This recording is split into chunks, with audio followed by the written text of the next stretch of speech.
almost ready. 1 second. If it fails this time, I'm gonna give up. Rami is trying to connect us to his YouTube mega big account. It's not so working. that millions of people will see us. Is it working? I don't think so. I'm trying. I'm gonna give it one more go here. No worries. We can still wait a few seconds because people are just joining. So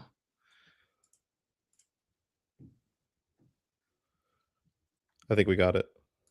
Yes. Okay. yeah, What are we titling this? Here, perfect. I gotta put this mic somewhere. Hold on. Is surveying a dying profession? What a great name. We will get to it right away. Mikel Gula and I discuss the future of the surveying profession. This is a public video. We don't need to run ads. Save. You could, if you have like big budgets, you can run a promotion on it. Yeah, it'll be interrupting every like 5 minutes probably, which is super irritating. So I just would it even the live? Yeah. Oh, okay, we are live on YouTube. Perfect. Sick. I can see we are live on LinkedIn as well. So yeah, with persistence and with patience, you can achieve so much. That's my advice for everyone. Brought to you from my mother-in-law's house. I'm so happy you made it. You just told me that your last days or weeks are terrible on scheduling. They have been a bit stressful, but we make time for those that we like and those that we love. And Michael, you're right up there with my mother-in-law. So no, Rami, I appreciate it very much. I really do. So thank you for coming, even though it's very busy on your side. Oh, of course, no, my pleasure to be here.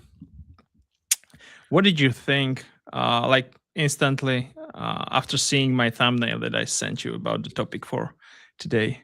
It felt I will just repeat it for people. Okay, so the thumbnail is saying that is the surveying dying industry or profession? Yeah, I mean, you basically hit a nerve for a lot of surveyors because in many ways it's dying in a figurative sense in terms of like we can't keep up with technology, and there's just like a huge issue in terms of staffing and training. But in a literal sense, where like the average age of a professional surveyor, at least in the United States, is 57 years old. I think at 57 most people are thinking about retiring, not getting into the industry. So it is a very touchy subject for a lot of folks, but I'm happy to shed some light and to defend my industry with honor. But I also recognize there's a lot of work that needs to get done. So the thumbnail is very fitting. Yeah, this is actually a good insight that it's not only about the technology, which we will be touching today, but it's also about really the age of the whole industry, right? Yeah, I agree. It's there's so much that's going on, and a lot of people really struggle to figure out where they fit in the industry, but then also to think that, is this an industry that is going to be affected by emerging technology? Am I going to have a job in this industry several years down the road? Is the same fate of computer science going to be surveying? These are all valid questions to have. So yeah, I totally agree. Okay, so we are in some stage now, let's call it that way. But what about, let's say in 15, 20 years? Like, do you think there still will be a profession as a surveyor? I think the profession will evolve, just like it evolved 50 years ago. From 50 years ago, I mean, you had several people on a crew. There was no batteries in your equipment. Everything was very manual. But if you would have told someone 50 years ago, hey, we're going to have this thing called GPS, and we're going to have this thing called robotic total stations, they would look at you like you're crazy. They'd be like, okay, so with all that equipment, are we going to have jobs? And then tell them about drones and laser scanning. They're going to be like, what the heck are you talking about? That's not even a real thing. So for them, it would have been, oh my God, the profession is going to go extinct and we're going to be replaced by robots. Mhm. Today, we know that that's not true. We still are very much in need of surveyors.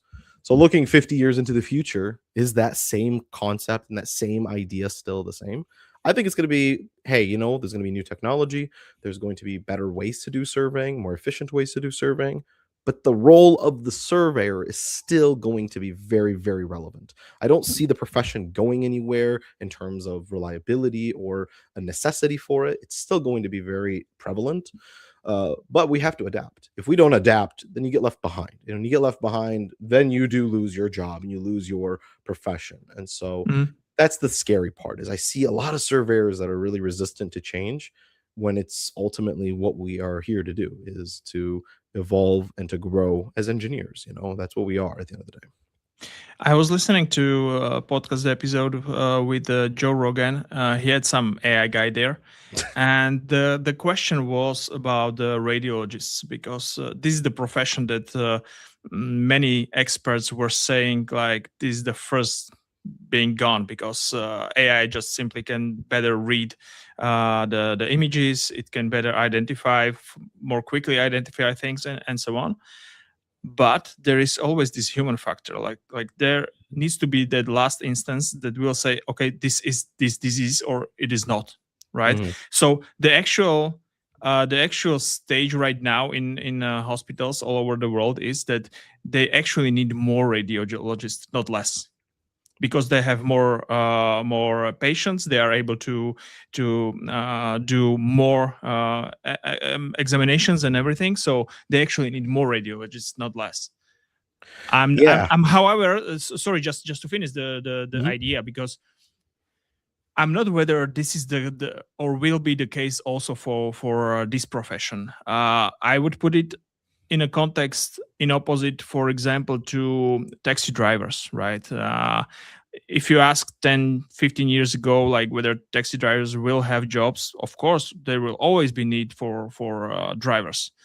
Not anymore. This is changing heavily. So where do you think it's heading more? Which Yeah, I direction? see I see AI and especially geospatial technology not necessarily replacing, but just complementing a lot of surveyors. We saw this with robotic total stations. We used to have a three-man crew.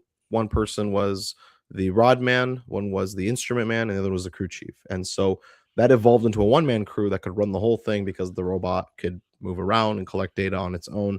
And so we're going to continue to see that trend, right? We're going to continue to see AI helping us with defining legal descriptions, being able to dissect different forms of evidence, and making a decision on boundary retracement.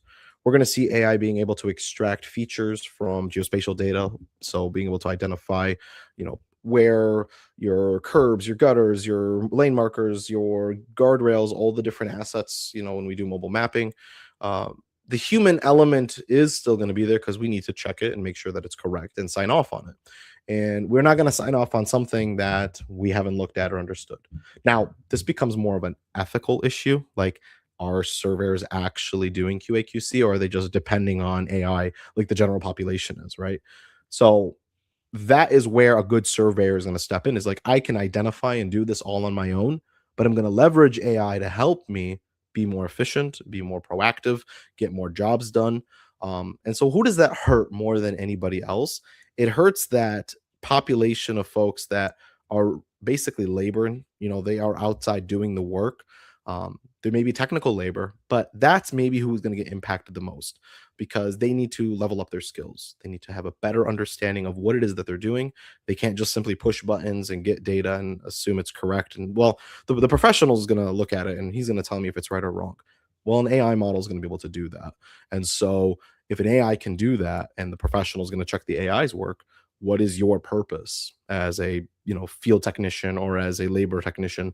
You need to level up your skills. You need to grow and get into that. Maybe you don't have to become a professional surveyor, but at least be able to do quality control and quality assurance work so that you can preserve your worth. You can continue to be in this industry and not be Is it beat out by AI. is it something similar to what we see with programmers, for example, with coders, Very similar. Yeah. like the junior positions are just vanishing from the industry, right? So you are either the senior already, or you have really problem on the market right now. So is this something similar? It is similar, yes, because a lot of those junior technicians, or sorry, junior software engineers, I mean, now an AI prompt, any prompt to an AI model can do what they do, right? And so, what do they tell them, right? They tell them, listen, you got to be able to build out the architecture for whatever software or solution that you're building. The same goes for the surveyors that are out in the field, right? Sure, you want to collect data. Nowadays, we can fly a drone, collect the data, and get all the information we need. So, what do you need to do to level up, right? Maybe it's as small as just getting your Part 107, which is the FAA regulated drones pilot license. Maybe it's as small as that, just so that you're able to fly drones, right? Maybe it's, hey, you know what? We can set up a scanner and we can collect the data. Okay, fine. So you're more than just a crew chief now. You're actually running these highly sophisticated tools that can collect the data, and you understand when you have bad data, right? At the end of the day, I'm going to hire someone to work out in the field that can catch mistakes before I do, right? I don't want to have to catch every little mistake and be like, go back, do this again. It's a waste of time and a waste of resources.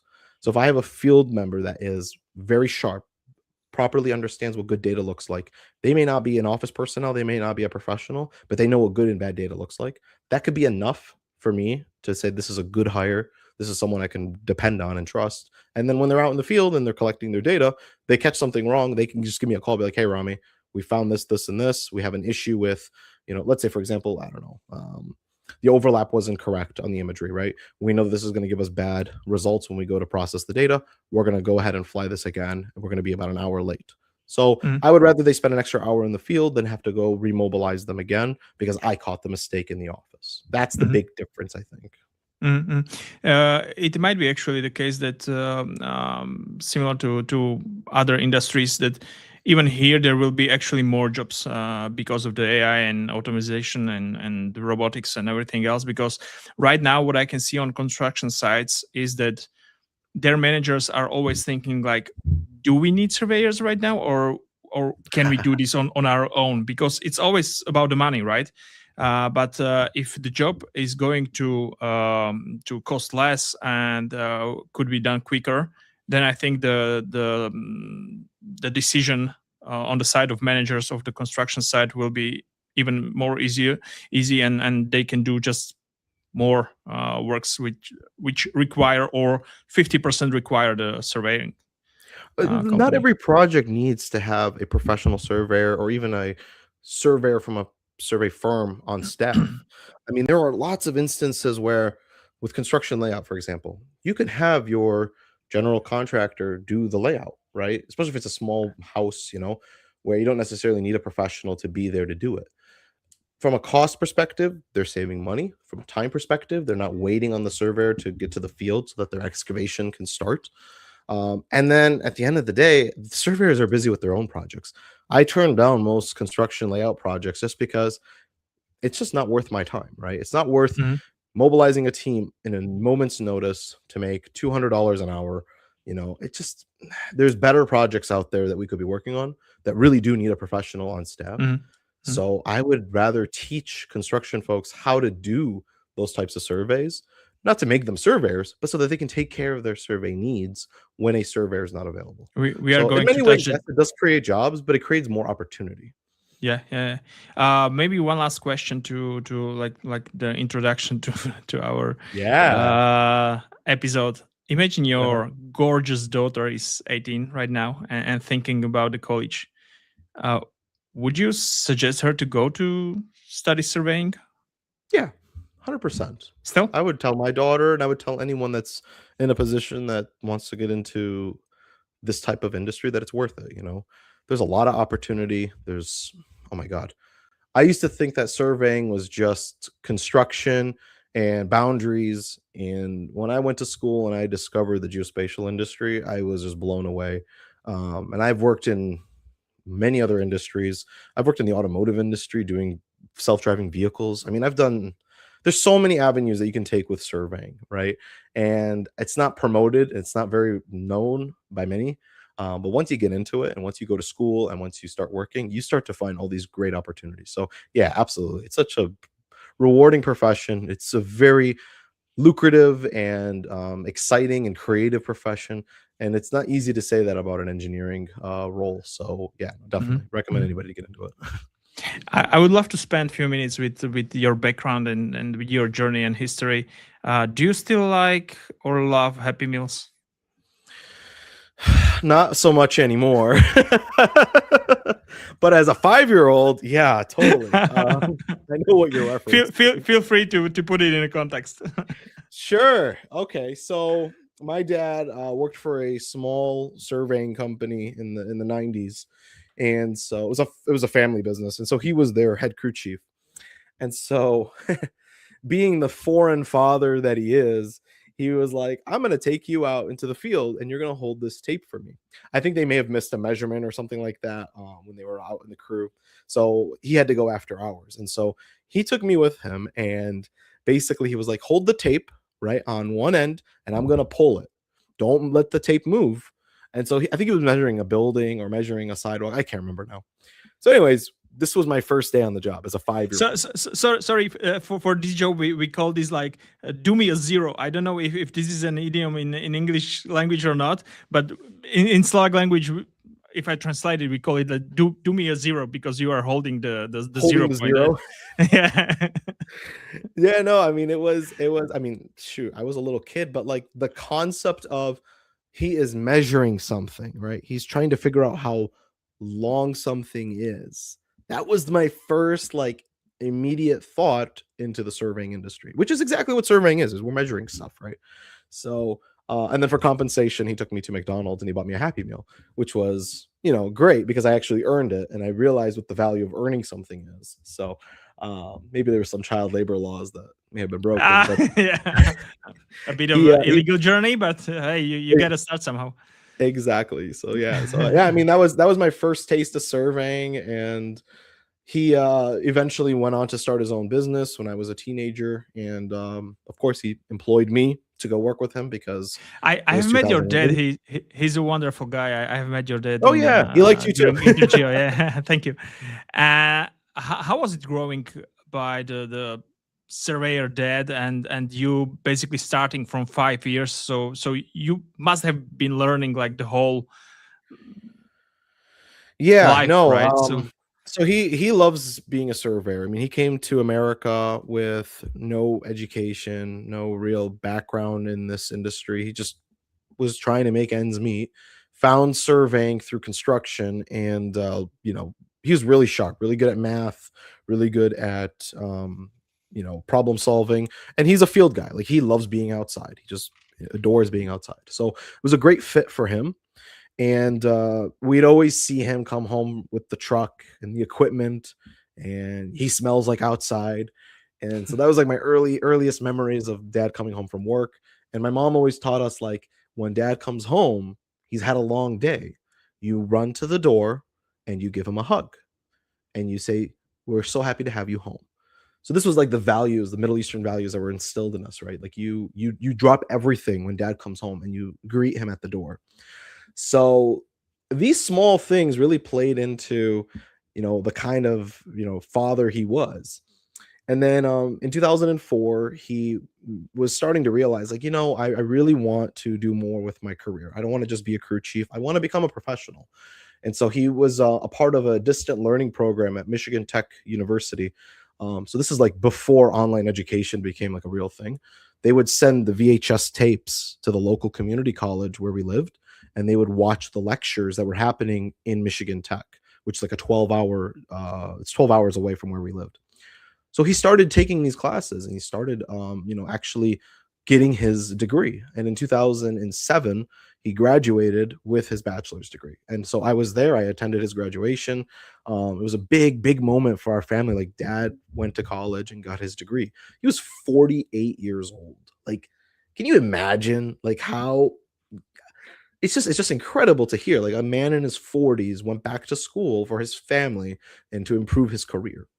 And so, he, eventually got laid off because of the whole recession, started his own business, and he employed me. He was like, "Hey, I want you to come work with me. I want you to be involved with this business, and I want you to see what I do." He wasn't trying to make me a surveyor. He was just like, "I want you to see what I do as a surveyor." And him building that business and just like the struggle of finding work in those early years. I mean, it was so real. I lived it all with him. And eventually things started to pick up. I loved being outside as well. I loved the technology. I didn't even realize the geospatial technology that existed. I was just talking about like robotics and GPS. And so, yeah, I got into it. And now every time I go over their house, we have survey conversations. And my wife and my mom hate us because we can't talk about anything other than work. But it's great. I love it. It's really nice to be able to connect with my father and talk to him about my profession and the things that I do on a day-to-day basis. And he knows exactly what I'm talking about, and he can give me advice. Seeing you doing all those videos and testing all those different technologies, does he has some opinion about the future of the profession? So yeah, he definitely holds a strong opinion that surveying is going to grow with the younger generation. He and I have to choose my words carefully here. He has given up on his generation to impact and create change. And anytime we talk about, oh yeah, the surveyors that are like in his generation, he goes, yeah, forget about those guys. Just focus on the younger guys. Get the younger guys' attention. They're the future. These old guys are all going to retire or die. So don't worry about convincing them anything. So yeah, he is a very traditional surveyor. He tries to keep up with the technology, but he is also Mhm. like nearing the end of his career, so he's not as proactive as I am, for example, or you are, because we're like in the prime of our career. So uh, yeah, yeah, nice and strong right now. But yeah, no, he is definitely a progressive surveyor. He believes in the new technology. He thinks that it's the future, and he knows when to use it and how to use it.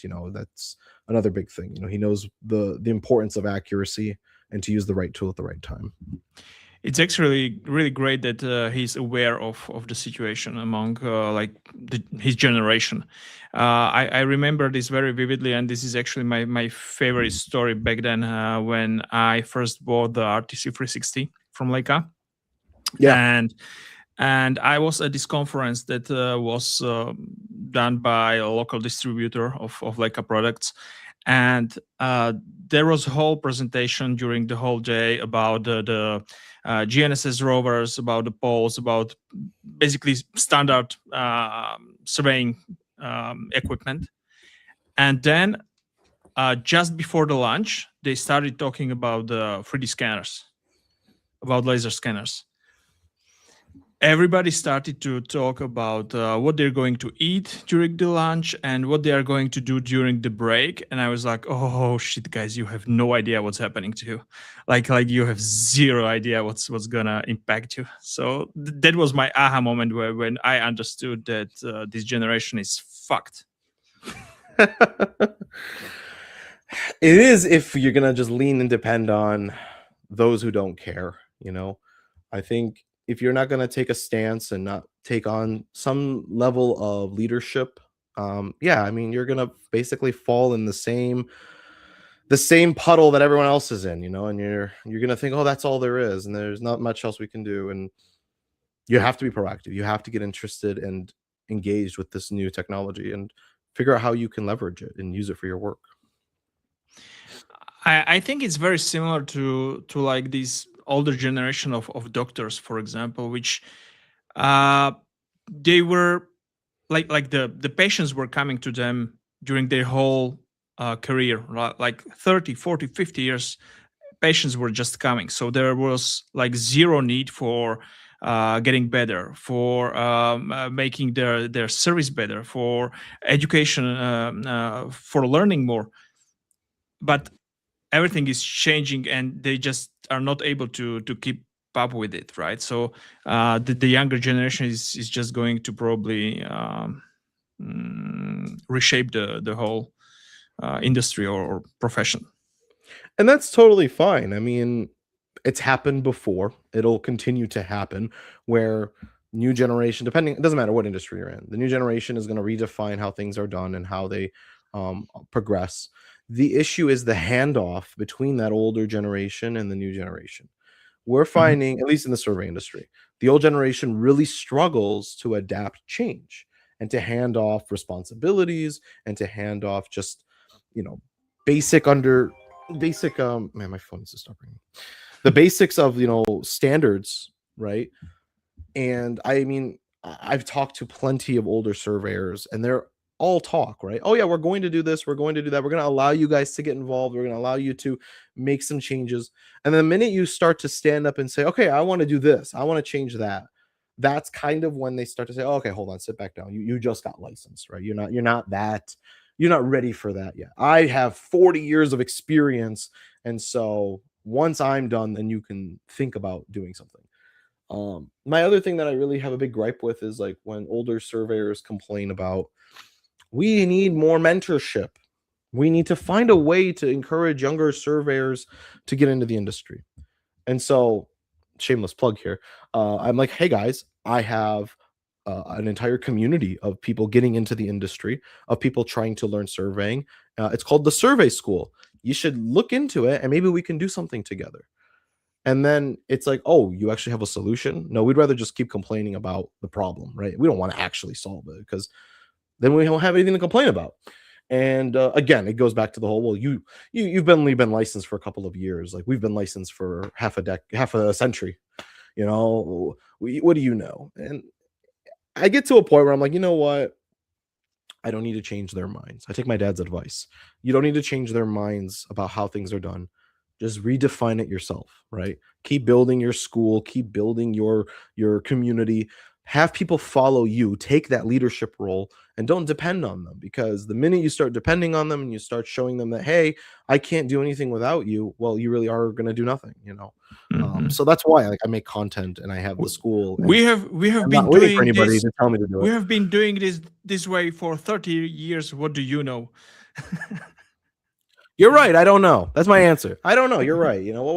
What do I know? I guess I don't know. So you get them to back Let's off see. of Let's you. see. You know. You are a unique combination of a person that is still uh, either being educated or you are doing the education because you are finishing your PhD.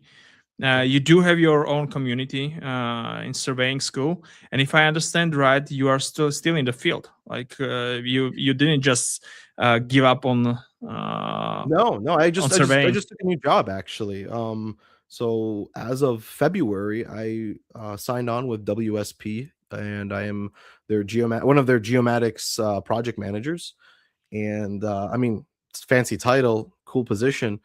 I was in the field yesterday, doing a topographic survey and a utility survey. What's the And company about? so, What's the company about? Just give me the brief. yeah, so WSP is a worldwide construction engineering consulting company. And so they take on they take on larger projects. DOT projects mainly is what we focus on. And the idea is that, they have a big network of sub consultants that they work with. But we also do have surveying in house, and they just work on general survey projects, mobile mapping, aerial mapping, cadastral surveys.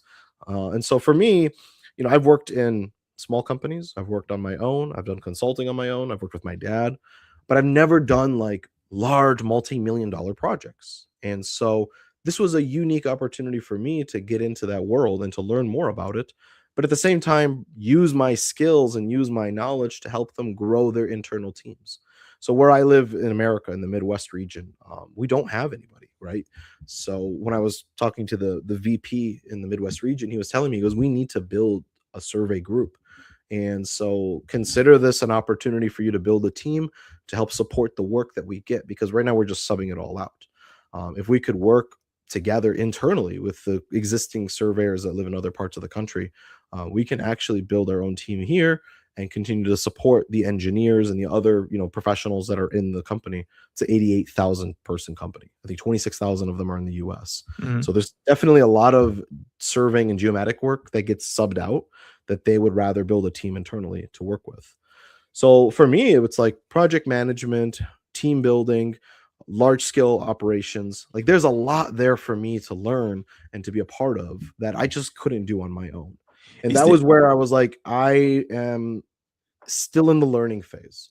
I'm still got more to figure out. And Mhm. sure, I know a lot. I'm not going to deny that. I know a lot, but I don't know everything. And I want to learn more so that when I go to teach, I am more effective, right? I can Mhm. actually speak to real experience and not just what someone told me. So that's mainly it. I mean, that's why I did it. You are in our industry. You're huge on social media. So is there a part of this deal like being also their like brand ambassador or some kind of a? Nothing formally. I mean, I probably will always speak highly of them because they were the ones that gave me an opportunity to grow, to take a chance on someone, especially someone like me, where I could be quite volatile, Mhm. considering how many people talk to me. Um, you've got to have a lot of trust in the person. So I think they trust me and I trust them that we're going to have a healthy and strong relationship. But now, no formal social media arrangement has been made. I think they mainly hired me for my skills and my knowledge in surveying and geomatics. But yeah, I mean, I'm very, very open with them. They're very supportive of the survey school and of my YouTube channel. They told me, please continue to grow your personal brand. Your personal brand is a direct reflection of the type of quality that we hire at WSP. So I really appreciated that support. And, so far, I mean, I've been in the company for just under 2 months, but it's been good. It's been very good. Mhm. And how is your PhD going? Like I want to put down in my calendar the date since I will One of my, for my start dissertation. calling you doctor. Well, don't call me doctor. I don't want that. But I mean, yeah, I mean, I'm nearing the end of it. For those that don't know, I started my PhD in 2019, like before COVID, and I've done a lot of things since I started my PhD, including start the YouTube channel, get married, have a kid, buy a house. Um, yeah, I mean, I've done a lot, and I've worked in multiple companies. In there, I even worked at General Motors for a while. So I've made small but steady progress. I'm hoping by the end of this year I will be done. That is my goal for this year, to defend by December. So if it's not December, then hopefully it'll be May. But yeah, it's just a matter of defending and moving on with my life. Since you already have done the shameless plug, I will do it also. Because on 5th and 6th May of this year, we are doing a 3 days conference in Prague. Rami was a part of it last year. Hopefully, he will make it this year as well. Planning Uh, on it, yeah. I will ask you to give some feedback on it because of course I'm a co-founder of the conference, so I will not speak bad about it. I honestly think that it was a great experience for not only the partner companies but also for the audience and speakers. This year it will be focused more on 3D Gaussian splatting, since we all know and it's everywhere. All the big guys are jumping into 3D Gaussian splatting, so it will be a big part of this conference. I will just ask you, Rami, to tell a few words. How was your experience last year there? Yeah, absolutely. So last year, I mean, look, it was, and I'm not saying this just to say it, it was, I think, one, if not the only conference where I actually sat through all the sessions. And the quality of people that were there, it made me interested in wanting to hear more, learn more, understand more. Folks that genuinely loved what they were doing. I mean, that was the biggest takeaway that I got from Three Dice. Not to bash any other conference, but just like sometimes you can tell when a speaker is there because they have to be there, like their company sent them, and they just, I don't know, they're just, let me get through this and then go enjoy the city that I'm in, right? And so you could tell the quality is just not there, and you just can't enjoy it as much. I didn't get that at all at Three Dice. It was a very genuine, exciting. Just everyone was very, very in tune with it. It was a very modern take as well. I mean, I felt like I was in a modern conference. It was definitely filled with folks that are very forward thinking, and I enjoyed having the conversation, especially with the European crowd, because I'm coming from the US. So most of the conferences I attend are here, and so I only talk to the US market. But to see the European market, the Middle Eastern market, folks that are coming from other parts of the world, and kind of how this industry is impacting them, that is seriously like very difficult to find in today's world, especially online. So having an opportunity to connect with everyone in a very beautiful city, might I add. My wife was with me last year, And so she was like walking around during the day, and she's like, "Oh my God, you have to go here. We have to go here. You have to check out this place and that place." So the city is also very, very beautiful. Love the strategic location. I would definitely recommend anybody, especially if you are in the surveying industry and you want to understand more of the new technology. Gaussian splatting is a huge part of that. I know Pix4D just recently rolled out Gaussian splatting on their cloud software. But yeah, definitely consider going. I'll be there. Lots of great names will be there. And I think we're going to have a great time and a very productive time in Prague. That's true. Like we paid attention to bring speakers that one give a huge value. So we focus on bringing either founders of service providing companies or C-level managers from the software or hardware producers. It's not always possible, but as you mentioned earlier. You can feel it when there is somebody that is just because he has to be there, Yeah. and this was not the case.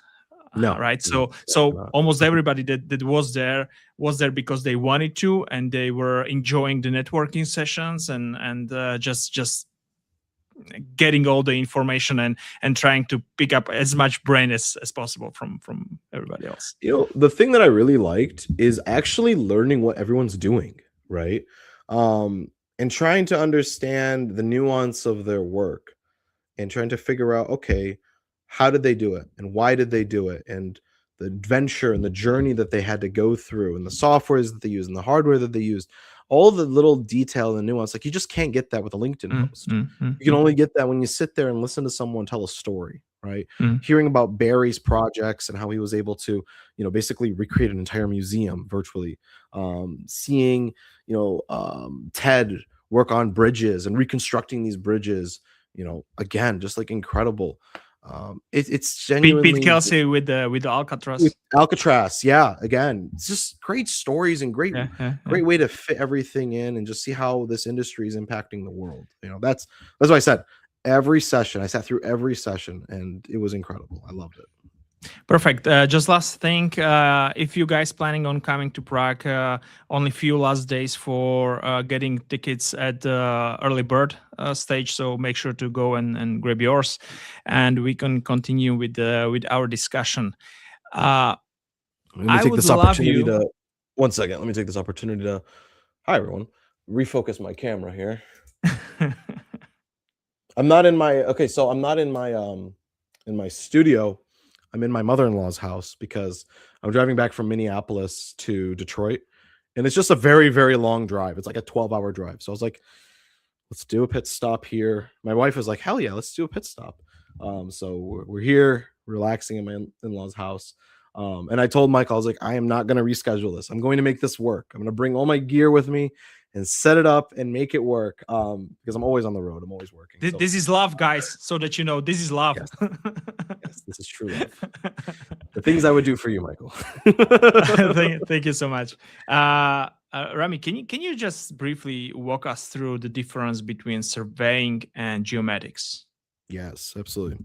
So the term geomatics came to exist when we started to see a more geodesy being introduced into surveying, right? So traditional land surveying, it relied heavily on, at least in the US, on the public land survey system, measurements of angles and distances, really nothing outside of just typical ground measurements. And so we used it to do boundary surveys. We used it to do, topographic surveys on local coordinate systems. And sure, we would have like benchmark references to some geodetic or geometric shape of the earth, right? But nothing crazy, right? No crazy geodesy being introduced. It wasn't until about the 80s when NAD 83 came out in the US. And this is the first time we had an Earth-centric actual coordinate-based system. And this system now introduced us to geodesy and brought that world into surveying. This is also around the time that geodetic positions from satellites became very prevalent. We started utilizing satellites. Satellite accuracy was with corrections, obviously, was within a couple of centimeters. So this is starting to really tie into more geospatial work. And so the term geomatics started to exist as a more advanced version of surveying. It wasn't all just angles and distances anymore. We were using trilateration. We were using these very unique sensors. Remote sensing in general was starting to be embedded more into survey workflows. And so that's when the term started to be used. It's been heavily used since, like drones and laser scanners now have become more embedded in our workflows. And so, can you go back and forth between the two? Sure. I like the term surveying because it's more of our actual roots. That's what we are. We are surveyors. We are expert mappers. But the term geomatics is still a nicer, more modern term. A lot of companies like to use it to show that they're not just doing typical land surveying, that they're actually embedding the new technology as well. Could we say that the surveying is like a subset of the geomatics? Do you think that the geomatics is the bigger term? No, I wouldn't say that. I would say surveying is the bigger term, and geomatics is a more dialed in and modern version of it.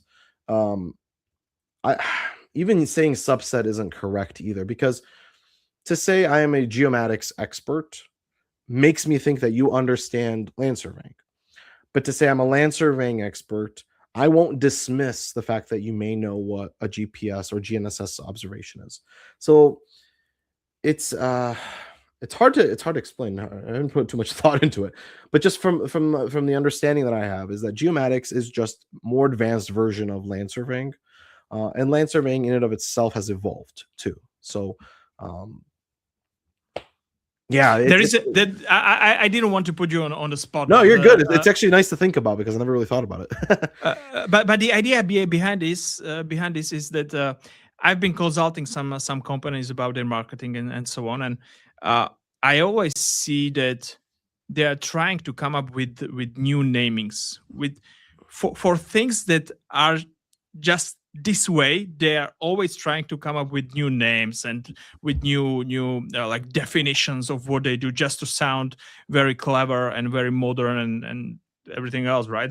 And I have this feeling also with this, like for years, for tens of years, people know what to expect when somebody says that, yeah, I'm a surveyor. Yeah. But if I say that I am geomatic, I'm like, what the are you? It's I in have many no ways, idea. it is a marketing term. I am willing to put I'm willing to put surveying and geomatics in the same category because I actually understand the marketing fluff of geomatics. But I am also a progressive thinker, right? I think of GNSS observations as surveying, right? Whereas there may be surveyors out there that say, no, land surveying is traditional boundary with total stations, and this GPS stuff is not land surveying. So it is coming down to perspective. And I think from a marketing standpoint for any company, using the term geomatics solidifies the idea that we use modern technology. That's probably more of what it is. If you ask me though, hey, if someone tells me I'm a surveyor, I'm going to assume they know modern technology, right? I'm not going to be like, oh, you're a surveyor, but you don't know what GPS is, unless they're like 70 years old and they're like semi-retired. Then I might be like, okay, do you know what GPS is? Because you probably never really used it in your career. Yeah. So it all comes down to who is the person that I'm talking to, like age-wise and just like exposure-wise. And then me, myself, my personal opinion and understanding of surveying as a profession. So geomatics, I guess, is like a safer term that you can use that guarantees that, oh yeah, we're using modern technology as well. I will be just guessing here because I don't remember us having this discussion yet. But I think that the reason for starting doing or creating a content on you, basically on YouTube, primarily me on LinkedIn, I think we had very similar reasons, like the love of new technology, just exploring new softwares and hardwares. Am I right here? Like was this the case also for you? Why you started to create videos and do a content? Not quite. It evolved into that, but I started making content in 2020 when I had gotten a job as a teaching assistant at Ohio State. So I applied for this job as a teaching assistant to teach the field labs for Introduction to Surveying. And this was in 2019. I got the job, all good. And the next thing we know, COVID hit. And so I was planning to start. So I started Ohio State in 2019, applied for the job in early 2020 for the fall semester of 2020, so everyone understands the timeline. And then COVID hit in March of 2020. So during that time between March and September when I started teaching, they were closing down campuses, they were like making everyone go online. And so I was being told that, like, hey, this field lab, either you're going to have to teach it online, um, or if you're going to teach on campus, you're not allowed to go into the classrooms. Like, you have to just meet outside and start the lab. And so I was like, I really want to do this in person because it's really hard to teach a lab with equipment unless they're actually touching the equipment. And so I said, okay, how about this? What if I were to do like a video, and you would watch the video as a pre-lab before you would come out as a student to the lab? And so I started creating these videos for my students at Ohio State for them to prepare for the lab for that week. So I'd send the video out, be like, hey guys, watch this video over the weekend. And then Tuesday when we meet, be prepared to start right away. And the idea was, like, I'm going to make these videos not necessarily just for my students, but in general. Like, I'll make them so that anybody can watch them. Anybody can understand what pacing is. Anybody can understand what a level loop is, what traversing is. And the videos obviously did really well. They everybody started using them because there was a time when, like, COVID affected the whole world. So everyone was facing the same issue that I was. So all these surveying professors, or worse, professors that were teaching surveying but had no experience in surveying, which is very, very common issue that we face in our industry. They were using my videos as reference, and that's what sparked the initial growth. But then I was like, okay, well, maybe I can talk about my research. Maybe I can talk about things that I'm doing with my PhD at Ohio State. So I started making videos about the iPhone, and I was like, I want to look into the iPhone's LiDAR sensor, right? This thing. Let me see what kind of content we can make from that. And those videos just exploded. I mean, they got hundreds of thousands of views, tens of thousands of subscribers. I mean, that's really what launched my YouTube page. And it's just been growth ever since. I got into drones, I got into, using new total stations, new GPS receivers, scanners, all these different tools now. And so the channel has grown into like a accuracy assessment or accuracy review of new technology or implementation of new technology, with a focus on survey accuracy. Like, that has been my premise from the beginning. And yeah, I mean, I love it. And now I get to work with a lot of great companies. I get to try their new products. I definitely want to get back into making more educational content. I think that's something we're going to do this summer, is make more videos about traditional surveying and how you do traditional surveying. But at the same time, I mean, that is really what gave me the insight of, wow, like, I really want to learn more about this industry. And I think, although I've been in my PhD forever, I think I owe it to the YouTube channel and the YouTube community that I'm still working on my PhD, because there's a purpose behind it now. Like, I started that thing not really knowing why I wanted to do a PhD, but I found the purpose in the middle of it thanks to the YouTube community. So, yeah, it's been a blessing. What can I say? uh, how do you see you are testing all the new technologies? Yeah. Lastly, I have seen you've been testing the T20 from Leica, the new total station, and Mhm. you have been doing videos about the iPhone. So it's clear that the trend is to create as dumb technology as possible, just to democratize the industry, so that basically everybody can do it, right?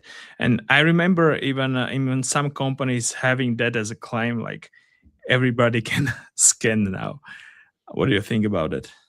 I think anybody can scan, anybody can fly a drone, and anybody can run a GPS, and anybody can run a total station. It's, do you know what you're doing? Do you understand the different settings? Do you know the difference between good data and bad data? This goes back to the beginning of our conversation of, what differentiates someone from an AI that can do their job. And the true answer is, do you know what you're doing? And do you understand the fundamentals behind the equipment? So sure, I can pick up my iPhone and start scanning, right? And I can get an accuracy, with absolute accuracy, within 5 meters, let's say. But then they're like, hey, buy this attachment and hook it up here, and you can have GPS on your phone. And now your accuracy is within centimeters. Okay, I buy the attachment, I connect it, it works. Do you understand entry corrections? Do you understand where do you create the account? Do you know the difference between a Do I good need that? broker? Do I need that? Do you need it? Yeah, that's an even better question. Do you need it for your work? Like those types of nuanced questions, not anybody knows the answers to. You have to start doing research. You have to start educating yourself. And then, okay, you collect the data and it's got RTK corrections. That's great. What are you going to do with that data? You've got a giant point cloud with millions of points. Do you know what to vectorize? Do you know what your client is looking for? Is this for design? Is this just for modeling?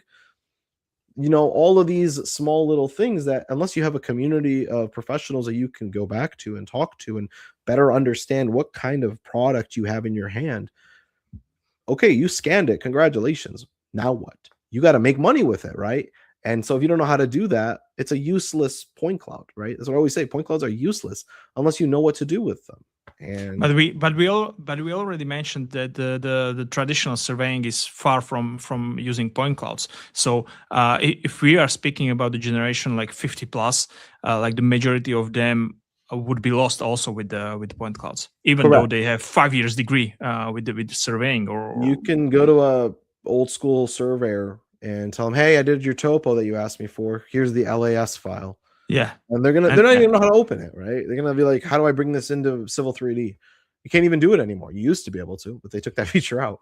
There are multiple stories of people coming to me and saying that, hey, we just were speaking to a surveyor and we showed them a drone data and laser scanning data, and they were like, oh, we don't trust those. Like what? and I don't blame so them. now tomorrow you them won't trust the calculator, or like. Well, here's the thing. Like, I can go to a server and be like, here's your point cloud, right? And he's gonna be like, I don't trust that. Why? Why does he not trust it? Right? Number one, he is used to setting up a benchmark and setting up a control network and working off of a local coordinate system for his topo survey. All right. I just handed him something in state plane coordinates, which what does that mean for him? Right. The other thing is when they get that data and it's just a bunch of points and they're looking at it like, okay, that looks nice. What's your basis of bearings? And you're like, what? They're like, yeah, what's your basis of bearings? What are you referencing this to? And you say, oh, it's state plane coordinates. And they're like, but there was a boundary survey that was done, and here's the plat from 1932. Why aren't you referencing that? Because in their mind, that's the way legally it's supposed to be done. Now, someone that understands and knows what they're doing, they're going to say, oh, no problem. We can translate this data to your plat and make it the basis of bearings. No problem there.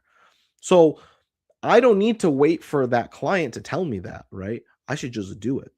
Nowadays, when I do a topo with a point cloud, I'm gonna put you guys onto something good here, right? So maybe you guys can take this and run with it. Take your point cloud, right? Vectorize it. Figure out where your buildings are, where your roadways are, curb, gutter, center line, sidewalks, your different features, utilities. Get all that stuff mapped out, right? There's lots of software that can do it. Pix4D can do it for you. I Pix4D, great friends. Don't mind shouting them out. And I trust their product. They have a great product. So Pix4D Matic can do it for you. Okay, cool. You've got all that vector data. Create your digital elevation model, create your TIN, get your grid points in there, export all that out, bring it into Civil 3D. This is the software your clients are using. This is what surveyors are using.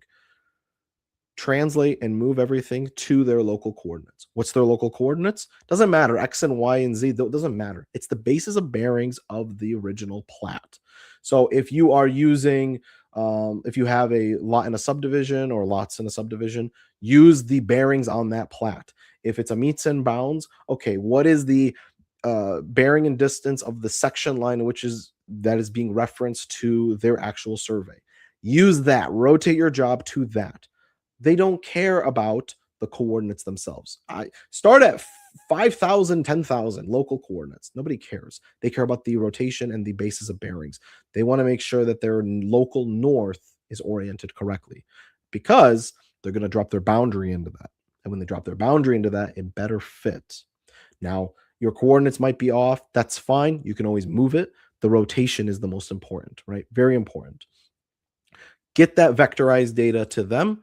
Get it in their layers, get all of the things that they would get out of their total station or their GPS as a raw data file, because that's what they're used to seeing. If you give them what they see in their raw data file and you say, here you go, here's your deliverable, guess what? You just made it very easy, very seamless. They may not even realize that this data is coming from a point cloud. And so they're not going to ask you, well, I don't trust this data. How do I know it's correct? Because you've given them something they're familiar with seeing. And when they bring in the data that they have and it fits into what they see, that's how they will know that your data is correct. That is how we Did, run our QA/QC. Of course, there's more nuance to that, but generally speaking, we want your data to match what we have. And if your data matches what we have, we trust the entire point cloud without even seeing it. So that's great point. This is something I'm explaining to even my clients, but also other companies. Like, oh yeah, don't try to teach or force something new on your clients. Never. yes, 100%. Just match their expectations, match what they are already working with, and you will be fine. It doesn't really matter whether you use a rocket science or the newest technology. It does not matter to them. They want to have flawless experience with what you deliver to them. Absolutely. Absolutely. And the thing is, like, you can always like show off after the project's been delivered. Like, okay, you deliver the important stuff, right? Show off and give them a Gaussian splat of the data and be like, look at this, we can fly through your entire site, and show them that cool stuff. That might trigger them to be like, hey, let's do something like this, but in a different way. Or, oh, I love this. How can we get more of this? Right? Give them what they need, but then show off the cool accessories, I always say, in terms of the deliverables. Don't let that be the main thing, because they do need like what they're used to, right? What they're familiar with. I think the new like 3D modeling and the way you can fly through a site is really interesting and really nice. And they may find some value in that, but it may not be the primary deliverable that they're looking for. Can we speak a bit about the reality capturing side of the let's call it geomatics, but we know that part we are speaking basically about surveying, but on a higher level. Let's call it, or higher density, because at the end it's the same, just a few millions more. So let's discuss the like, where is the critical line between when do you need surveying workflows with reality capturing, when you don't need, and what level of education you need for it? Because I'm always saying to these to people, even in my posts and everything else, like, for you being a good in reality capturing, you don't need to be a surveyor, but you need to know which workflows from surveyors you need to use. Correct. Yeah. I genuinely believe that if you are not getting involved with boundaries, with legal documentation, with construction design, you don't need a licensed surveyor, right? I'm speaking on behalf of the US, right? And many of the states here in the US. Of course, other countries may have different laws. But if you are not getting involved in this legal side of surveying, you don't need a license, right? I worked doing as a pilot, right? As a FAA Part 107 pilot without a survey license. I had a survey education, sure, but I didn't have a license yet for many years, right? And I made videos for many years without my license yet, because I'm not doing anything legal bounding, right? What we always say, if it's not a legal survey or a certificate of survey, it's a sketch. You are making a sketch. And so if you're a reality capture expert, right, and you know how to scan data and create 3D models, that's all great. None of that really needs to be going through any kind of legal system. None of that needs to be going into any kind of design process. It's an FYI more than anything else. So if your client is like, hey, I'm doing some facility management and I need to do some asset inventory, can you do a scan of my 300,000 square foot facility? Sure. What do you need a licensed surveyor for? Anybody could do that, right? They could do it. The client themselves can go buy a scanner, scan everything up, and if they have the knowledge of how to do asset management, then they're good, right? You don't need the highest level of accuracy. You're not trying to design anything. You're not trying to build anything. So they're fine. They're good. Not every job is about millimeter accuracy. Exactly. Yeah. You have different accuracy standards for different types of deliverables. But if you have a client that's like, hey, I want to build an addition on my house. Okay, an addition requires them to get approvals and permits from the city. The city is going to require a professional surveyor to sign off on a certified boundary survey. Now we're getting into more legal work. Now you need a surveyor. Or you're purchasing a commercial building and the title company is looking for an Alta survey. Alta survey requires a professional to sign off on it because it's tied with the title company. Now, okay, now you can't get involved in that. Now, Okay. now let me take a step back from that. That doesn't mean you can't get involved with the project. It just means that you need to have a professional surveyor involved in the project. You can still go out there and you can still collect the data. You're working under a professional, right? So consider yourself an employee or a subcontractor to that professional, but you'd have to have a professional involved. That's correct. I'm wondering right now from the point of view of laser scanning company, because from traditional surveys you can always hear like, oh, the control is the most important thing, you need to use tons of targets, you need to control your data, use total stations and everything else. And I get the point, but the experience from the field is that today's technology is so freakishly accurate with the registration that at the end we are using targets only for georeferencing. Like I really have done okay, we are not speaking about like a high complexity of oil and gas industry and whatever, where it's basically impossible to register on scan to scan because you have so many different variables there. But for typical like buildings and constructions, I have this experience that I hired a surveying company. They did. I'm not sure about the name in English right now, but it was a polygon, enclosed polygon of measurements with the total station, and they set up the targets for me. So we scanned the whole site, and they came afterwards and said, "Okay, Michael, here you go. Now the error of these measurements is 2 centimeters." Like what's the term for the RMS? Yeah. It means square. Yeah. It's 2 centimeters, and I was like, okay, guys, but my scanner did the error of like 3 millimeters. So what do I do with your 2 centimeters? Yeah, it's a very good question. Because there's a good understanding. There needs to be a good understanding between relative and absolute accuracy, right?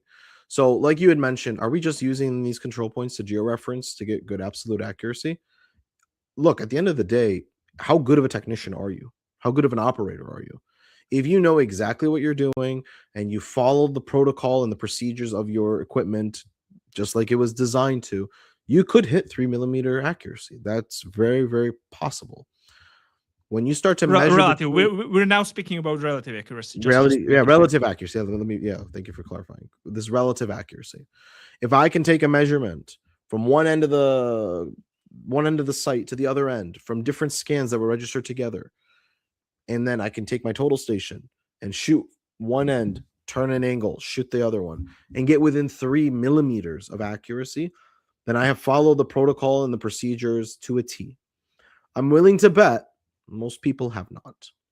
I'm willing to bet that there are a lot of folks out there that just, for reasons out of their own control, had some level of error come up. And this is the big distinction here, is that error exists not because someone did something wrong, but because of variables outside of their control. If they're working outside, there could be wind involved. If they're working inside, there could be just vibrations from the machines that are around them. There are a lot of sources of error that can cost that accuracy to go down. And that's not the fault of a operator. And so what we do with control is we help minimize that error, right? We help minimize it and adjust it to get it to a point where, okay, even though we follow the protocol and it's decent, right? It gets us to where we need to be. This control is here to tighten things up, to just make it perfect. And if it's already perfect, if let's say you are Michael Gula and you are the perfect scanning expert and you don't make errors or mistakes, then it becomes a checkpoint. It becomes a way to validate your data and to ensure the accuracy of your data. ASPRS, the American Society for Photogrammetry and Remote Sensing. I always mix the two. Is it photogrammetry first or is it remote sensing first? They came out with their new standards. And guess what? They loosened their accuracy requirements. They loosened it because these sensors are getting so good.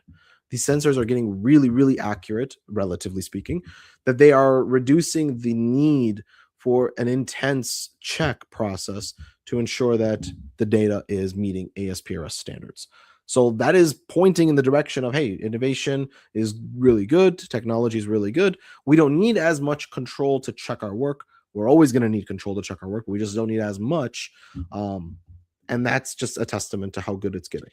But I will always say it's good to have an excess of check, an excess of control, because you are human and you will make mistakes. And hopefully your mistakes will not destroy your data sets, but there's always going to be error no matter what, no matter who you are. There's going to be error, and you want to be able to adjust that error out. There is always just the question, like at the end, whether I let the registration software to adjust to those targets at the point cloud, or whether I just use it to rotate it correctly and georeference it according to targets. Because if I have if my software and the visual check is saying that my relative accuracy is, let's say, 5 millimeters, okay, not 3, let's call it 5. Then I apply the control and see that my targets are off like 1 or 2 centimeters. It's still perfectly fine. I don't need my software to fuck up my registration just because of 2 centimeters. Because it goes back to what is your deliverable for, right? Yeah. I'm speaking about SBuilds, for example, right now. Yeah. Do you care about absolute accuracy? Do you care more about the relative accuracy of everything fitting in correctly, of everything being where it needs to be? Because I'm in a competition with classical GNSS, right? And if they get into more difficult conditions regarding the signal of satellites and everything else, they still will get worse. No, let's not get this twisted. When it comes to relative accuracy of reality capture equipment, there's no dependency on any satellites. There's no dependency on any of that, and that is within a few centimeters. So if I take a couple shots of GNSS right outside, and then I try to fit that into my model, which has millimeter level accuracy, relatively speaking, why would I introduce something that has less quality to something that is more accuracy?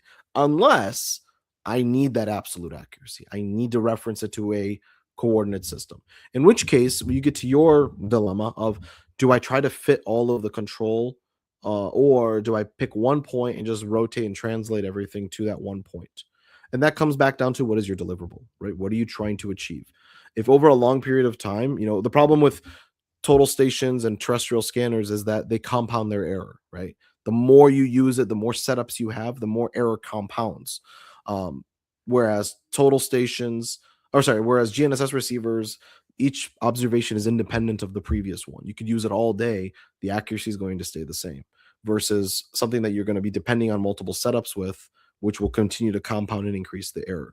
So what is your deliverable, right? If your deliverable is, I need something to fit into a larger data set that has already 2 to 3 centimeters of error, then yeah, you do want to fit your data set to your control as best as possible, because you're trying to fit this into a greater model.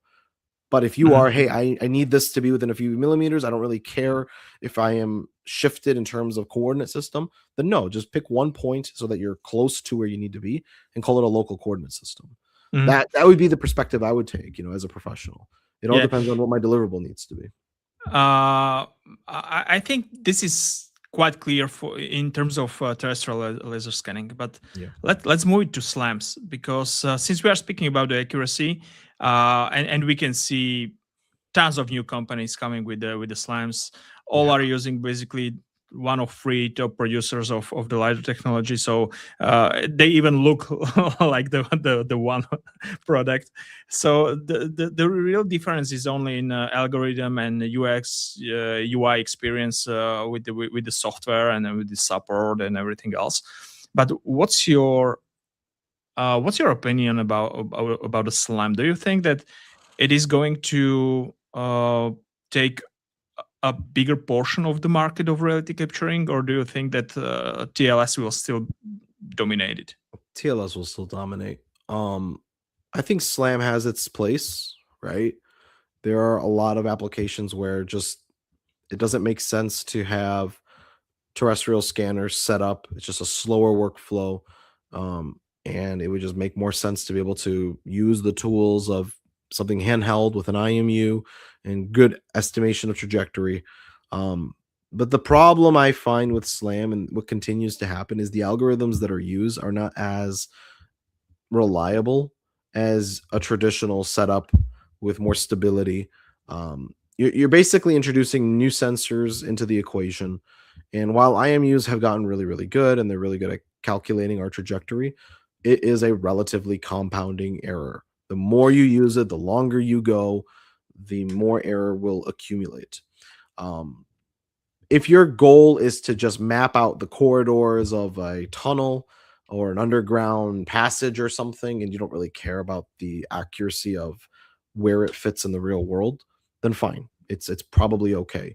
What I would recommend at that point is do some scanning up top where you have RTK, because a lot of these handheld SLAM systems they use GPS now.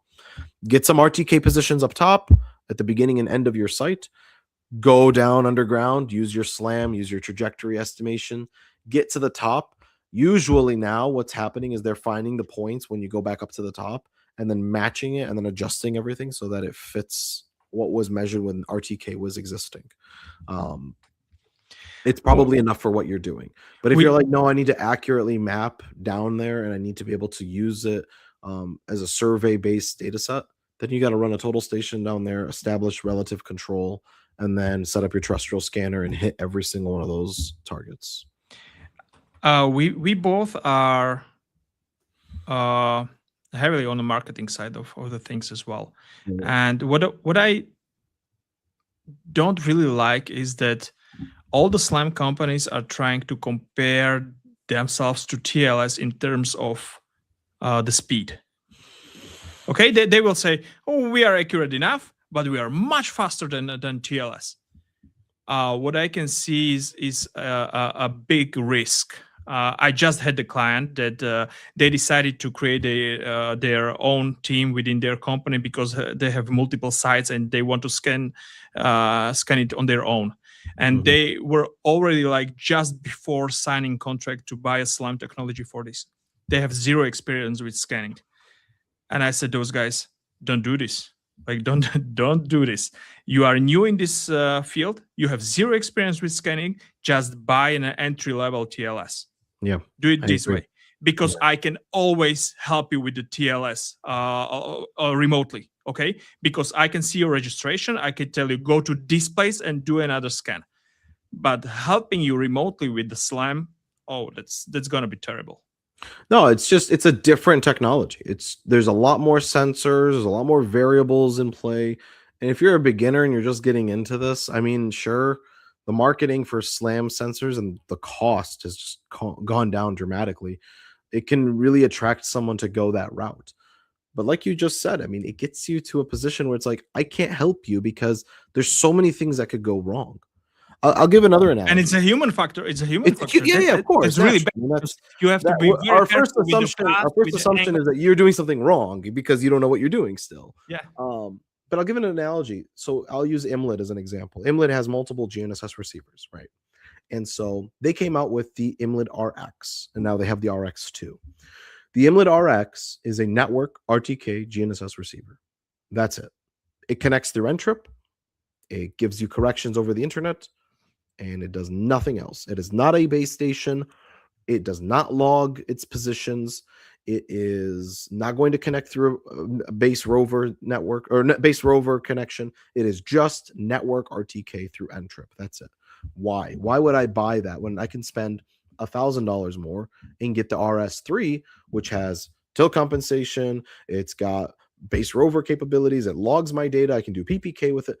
The reality is some people need to just start with a very simple tool that it has limited functionality so they don't mess up their data, so that there's less reasons to mess up. And so when I go to troubleshoot with them and I say, okay, what did you do?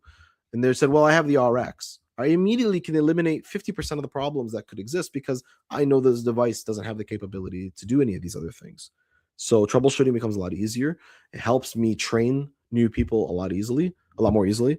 And then once they're more comfortable and understand the technology and understand what is happening behind the scenes, that's when they can upgrade to something a little bit more advanced and use some new functions. But if they don't understand the fundamentals, the very basics of network RTK, it doesn't make any sense to go for the flagship And device, you know? and this is very important. Like I don't want to say that SLAM technology is bad or not good for It users. has its That's place. not what I'm saying. Yeah, it has its I'm place. saying that you really need to know what you are doing. It needs much more training and understanding of the workflow Yeah. compared to TLS.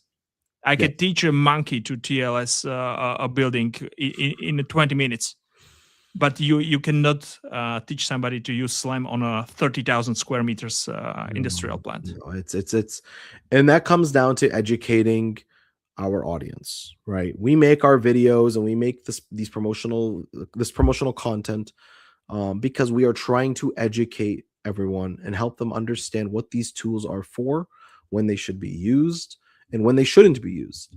And I think my accuracy videos can really highlight what your expectations are from a device.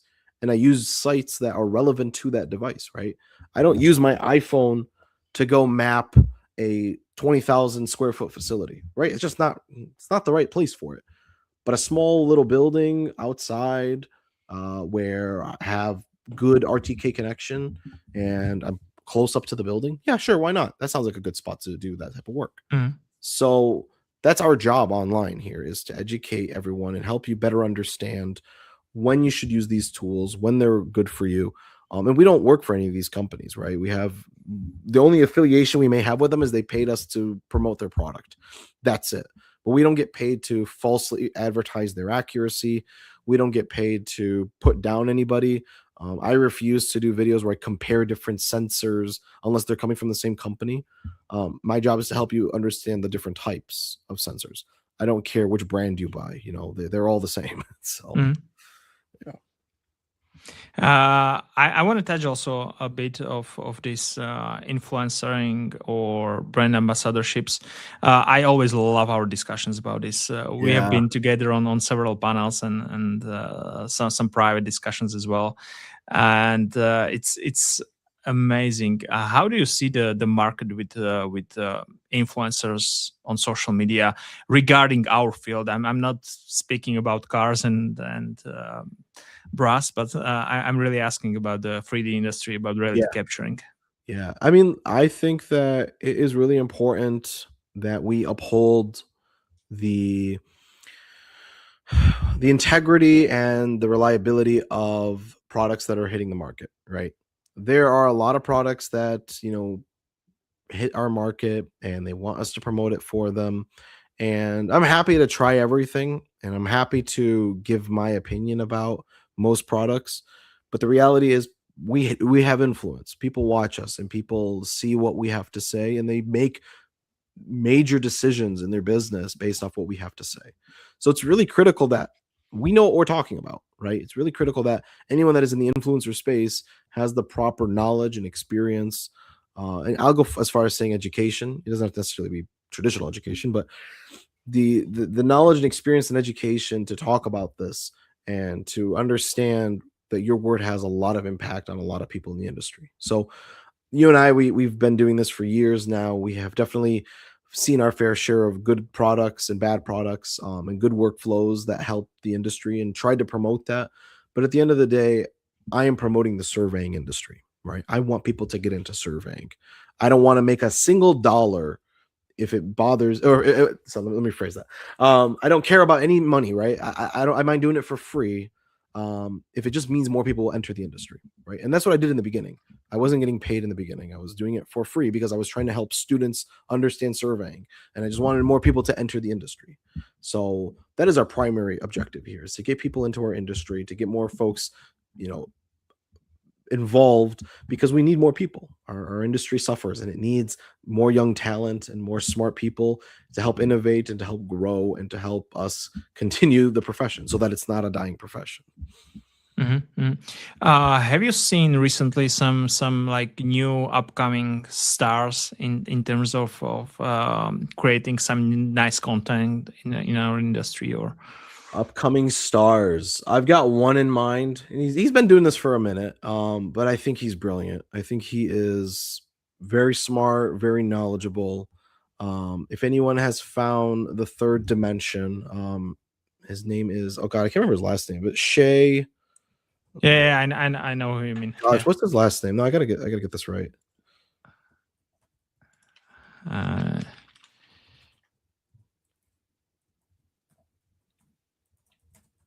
Shit, I forgot the last name as What is well. Shay's last name? Somebody in the comments. I'm in contact. Gleedley, Shay Yes. Gleedley. Yes. Yeah. Shay is incredible. Shay is very, very smart, very, very attentive to detail. I would even argue and say he is more attentive to detail than I am. I love watching his content. I love seeing him grow. He's approaching 10,000 subscribers on YouTube, so definitely go check him out. Very worth it. I love his videos because he's putting there a lot of knowledge, and they are very strongly focused on facts, workflows, and data sheets, and just precisely technical, right? He's very, very technical. We both are more. I don't want to say entertaining, but we try to implement the entertaining portion into our content. But Shay is very like strict and he's a very straightforward guy, and he really knows his stuff.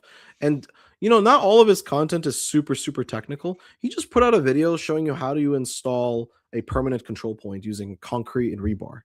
And he just like mixed a bunch of concrete and went outside and poured it into a form and let it harden, and so that he can establish his totals, a point to put his total station on. So I'm just like, what a brilliant video. Like, it's nothing mathematic. It's just like, how do you mix concrete and make a permanent monument, right? Yeah. So the guy is very experienced. He's very knowledgeable. So yeah, I mean, if someone is looking for someone new to watch, I would push them that way. The Third Dimension is a great platform, great content. You learn a lot about surveying there. Have you noticed the guy from Norway, Leif Koopmans, on LinkedIn? Norway. He's doing great videos. It's really like TikTok style. Leif Koopmans. I can put it on.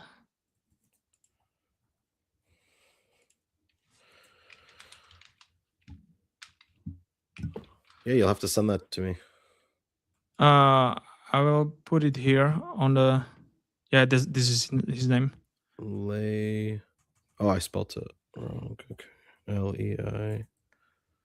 And he has really interesting videos. He's coming from the GIS background, but really cool.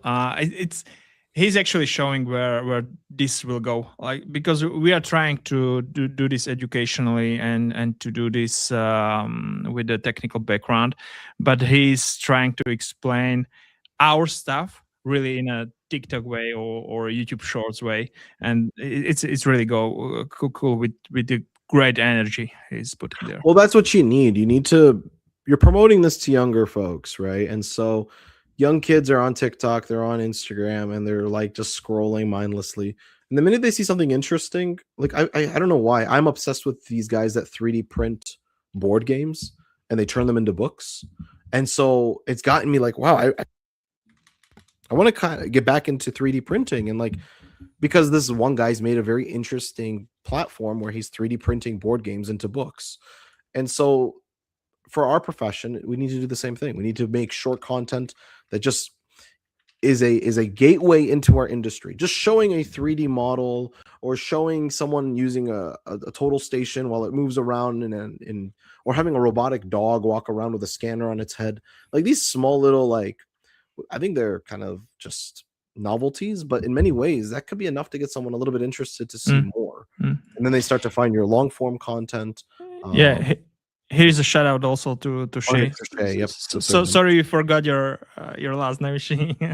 No, but he's doing really great videos. So yeah, check him out. I love Shay. So no, yeah, we definitely. I mean, this is a very different industry. Like, this whole marketing world, social media marketing. It's like understanding what gets people's attention, and then finding a way to be entertaining but also educational. And then for us, it's like, we do this, we make this content, we promote products. At the end of the day, I also want to build a community, right? I want to make it where you can come and join a community of people that have an interest in this stuff, right? They're very interested in growing their businesses or just growing their skills. They talk to each other, they have a better understanding of surveying and geospatial technology, and how to implement reality capture into their work, because that's the future and that's where we're headed. And not be alone in this little psyop, by yourself. You have people there that you can talk to and connect with, including myself. Rami, we already showed that you are a good person, so we don't need to like I'm make just it even more obvious. But I really wanted to dig more into your influential side. So just give it to me straightforward. When was the first money you earned by doing a video or paid promotion for some company? Yeah. So the first time I got monetized by YouTube was in April of Not by 2020. YouTube, not by YouTube, Oh, okay. Then by the paid by company. a company, Imlid, right around the same time, actually. Imlid and I think had like 5,000 subscribers at the time. And so Imlid had been around for a couple of years, and I had been around for a year roughly. And so they are a young and very progressive company when it comes to the legacy brands, of GNSS receivers. And their whole thing is, can we create a product that is easy to use, that your phone is the controller, that is inexpensive, that drone pilots, I think was their first main target, can use to establish high accuracy GPS control. And so I was making videos about surveying and getting into a little bit of drone mapping. And so we had decided, let's make a series of videos explaining what is GNSS, what RTK corrections are when it comes to a base and a rover, what network RTK corrections are, and then what is PPK. So those are the first 4 videos. We did a contract. They've paid me. It was, for me, it was like, oh my God, I'm getting paid to make videos. This is great. And yeah, it was the gateway into promotional content. But at the same time, I was always under the impression that like I need to make content that is educational, that is informative. So as you can see, like in all those videos, I didn't even mention a product, right? We weren't promoting any products yet. We were just promoting how do you actually do this stuff. And then, by the way, here's the product I'm using. They're paying for the video. Thank you for the sponsor.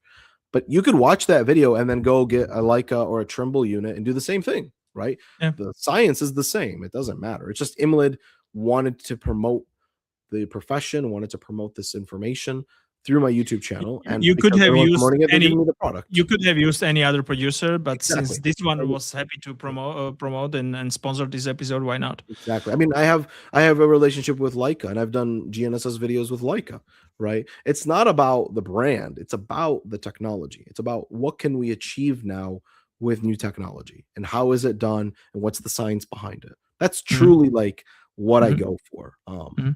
But Imlid Wh- gave me that opportunity, and it was the first time I ever got paid to do this.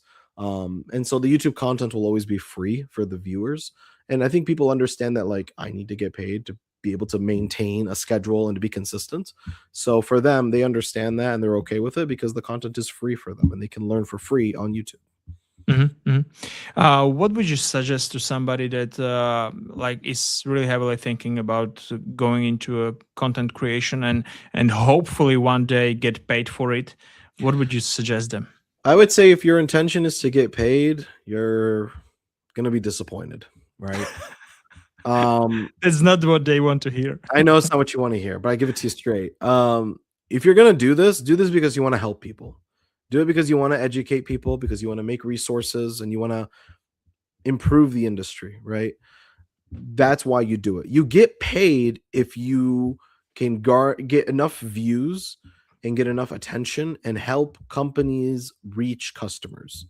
That's when you get paid. And I don't get paid because I'm, flashy and I make cool content. I get paid because every time I put out a video, new customers go to those sponsors because they're looking for a solution. The sponsor is the solution and I've just exposed the solution to them, and so I've connected customer to seller. And that's why I get paid. If you are hoping to make content and get paid and you have not really provided the ability to connect with people and to provide selling or sponsors with potential buyers, they won't work with you. So, how do you get to that point? Well, you create value, you build trust with your audience, and you build trust with the community. And so when you do that and you build that trust, now you've been making this content for free. No one's forcing you to do it. You're doing it because you genuinely want to help the industry. You will naturally start to grow on social media. You will naturally start to build a following. And that following then is going to be looking for solutions to their problems. And that's when you can plug in a sponsor that has those solutions, and you are getting paid by helping people connect with each other, and you help the Mm. industry grow. So Also, the whole social media thing is changing heavily. What I mean by that, with Rami, we had to wait several years for first paid collaborations and doing tons of videos before we actually get paid for that. But this is changing. We had to wait because we had to prove to companies that we have enough followers, we have enough reach, performance of our posts, that it's really a value for them. Yeah. But social media is changing heavily. It's going from social to actually interest focused. So even if you have like 500 or 1,000 followers and you create a good content, valuable content, and people will like it, you can easily get 1,000, 2,000 likes on a video on LinkedIn, or tens of thousands of views on YouTube very easily. Yeah, the followers and the subscribers don't actually mean anything. I mean, Yeah. sure, we have lots of followers and subscribers, but like if I make a really good piece of content, YouTube or LinkedIn or whoever you're on is going to push that to relevant people, and they will find you and be like, wow, this is really interesting. All the followers and subscribers are just people that will be notified when I put something new out. And believe me, if I put something that's like garbage and my subscribers see, they're like, I'm not really interested in that, they won't watch it. And so it's useless, right? Unless I'm putting out good content. So I, even at the stage of my social media journey, I still need to put good content out for my viewers to watch. And because YouTube and LinkedIn sees the same thing. Followers and subscribers doesn't mean a shit right now. Like they are a proof, a social proof that we have done a hard work, right? But it's door opening, definitely, but it's not something that will sell your service for companies. There are lots of AI accounts, AI run accounts that have hundreds of thousands of followers, if not millions of followers, just because they were able to play the algorithm game and get a lot of followers. And the minute they stop posting and they start putting real videos out there, they get 0 views, right? They were built off of the wrong idea and the wrong type of following. So don't let the follower number scare you off. If you make good content and you can prove that you are consistent at making content, that is enough for your channel to grow, and brands will notice that. Brands will see that. I think, like you mentioned, Michael, we kind of went into this where we had to educate companies on like, hey, this is what social media marketing looks like. Today, I think a lot of those companies understand it a little bit better, and they have their own metrics that they use to measure the effectiveness and persuasion of an influencer. So the convincing and educating part is not as much anymore as it used to be. When we were starting getting paid for our content, it was the situation where companies had like zero experience with paying for influencers. Zero. They didn't know what to expect, what KPIs to look for, how much should they pay, like any idea, right? From different other industries, everybody knew how to sell socks on Facebook or through influencers or whatever product, because B2C is very different compared to B2B. B2B, okay. Yeah. And we are in the B2B sector, especially with the high value YouTube content and LinkedIn posting. It's very different to business to customer. So we have to go through it the hard way from the beginning. Like I said, if you're just getting into this, don't even think about this stuff. Think about just making good content. Think about teaching people what you know, explaining things clearly. Don't gatekeep. You know, I put out all my knowledge, like all my knowledge that I know about this industry is out on YouTube. Many people have built companies from my YouTube videos just because they're like, wow, I've understood and learned everything I need to know. You know, great. I'm happy to help the industry for free. I'm not here to make money for education. And so let that be your mindset. If you really want to get into this, let it be where I'm just here to make good content because I genuinely want to help the industry, and the rest will fall together. You know, it'll all come together. Yeah, I am doing also consultations about the LinkedIn as a side hustle, just because of the long-term experience I have with that. And what I'm always trying to explain is that there is a huge difference between motivation and discipline. Hmm. Motivation in this case is money. You want to get money.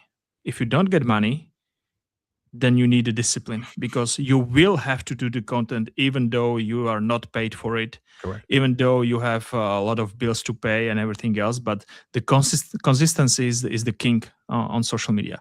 So be prepared to create a content that you would create even for free. Don't think about the money. Use me as an example. I have zero motivation to do this call because I am traveling. I am not in my office. I have missed breakfast with my family, but still I am here because consistent and discipline is the way I operate my business. If I said I'm going to be somewhere, I'm going to be there, regardless of how inconvenient it is for me. I will pack my camera. I will pack my microphone. I will sit in my brother-in-law's old bedroom, and I will make this happen, because at the end of the day, I don't really care if the setting is pretty or if everything is ideal. No, you guys are here to hear information. You're here to talk to me. You're here to learn more about what we do, and that's what I'm here to do, right? Regardless of the setting that I'm in, I'd make it happen. So live that. Let this be an example of like the level of consistency that you should try to strive for. I don't mean to put myself on a pedestal, but just like I'm trying to give it a real world example, right? I'm trying to actually live what we preach here. I'm not just trying to preach it and then go do something else. Yeah. Rami, it was amazing as always. Thank you Oh, so much. thank you. I appreciate you having me, and I really hope that everyone got some value out of this. And yeah, we appreciate everyone that supports us online, and thank you guys for being a part of our industry. Thank you guys for all those comments. Thank you again, Rami. Have a great day. Thanks, guys. See ya. Bye. Bye.